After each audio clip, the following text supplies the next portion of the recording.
नमस्कार सर्वांना. आज शिक्षण सत्रांतर्गत दुसरा दिवस आणि त्याच्यामधला विषय आहे मूलभूत संख्या ज्ञान व साक्षरता दिवस. वैष्णव त्यालाच म्हणतात FLN, foundation literacy and numeracy. यामध्ये संख्याज्ञान म्हणजे सगळ्या संख्यांचं वाचन, त्या संख्यांची स्थानिक किंमत, संख्यांचा लहान मोठेपणा आणि संख्यावरील क्रिया म्हणजे बेरीज, वजाबाकी, गुणाकार, भागाकार.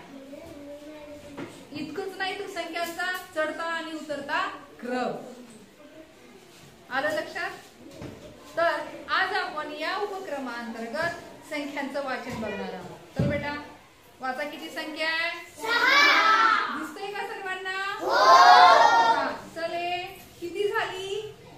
63. याची स्थानिक किंमत सांगा.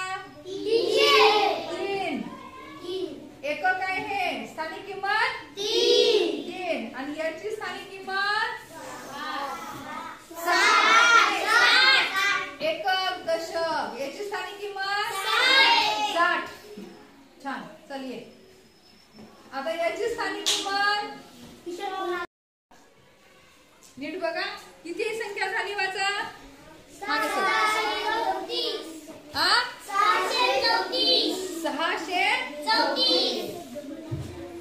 स्थानिक किंमत सांगा. 4. याची स्थानिक किंमत 30. आणि याची स्थानिक किंमत 600. 600 काय?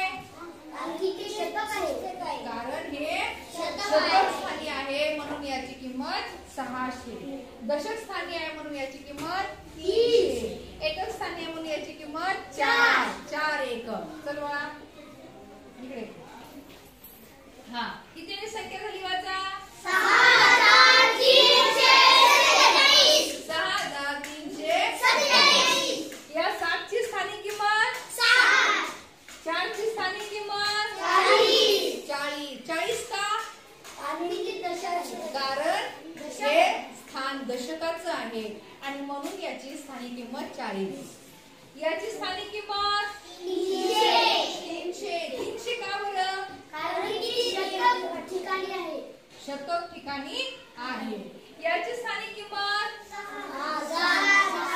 1000. कारण हे हजारचं स्थान आहे म्हणून याची स्थानिक किंमत 6000. आता मी या हजाराच्या स्थानाला इकडे घालते. किती झाले बघा? वाचा.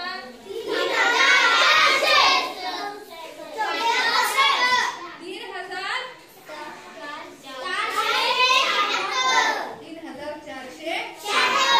बरोबर. आलं लक्षात? म्हणजे अंकाचं स्थान बदललं की त्या अंकाच्या स्थानावरून त्याची किंमत ठरत असते. आलं लक्षात? आता आपण याच्यातले अंक बदलू. हा, वाचा. 3746. वाचा. 3746. हा, आता आपण याचा अंक बदलू.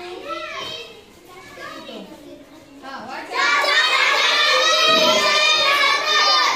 4300. याची स्थानिक किंमत किती आहे? 6. याची स्थानिक किंमत 7. याची स्थानिक किंमत 300. आणि याची स्थानिक किंमत 4000. कारण हे हजारचं स्थान आहे. आता मला सांगा, ह्या 2 अंकी संख्या आणि या 2 अंकी संख्या पुढे बघा. तुम्ही मुंडके हलवायचे नाही. ही संख्या वाचा आणि ही संख्या वाचा. कोणती संख्या लहान आहे आणि कोणती मोठी आहे सांगा. 43 ही संख्या 74 पेक्षा लहान आहे का मोठी आहे? लहान आहे. ही संख्या लहान आहे. मग ह्या मध्ये दोघांच्या मध्ये कोणतं चिन्ह येईल?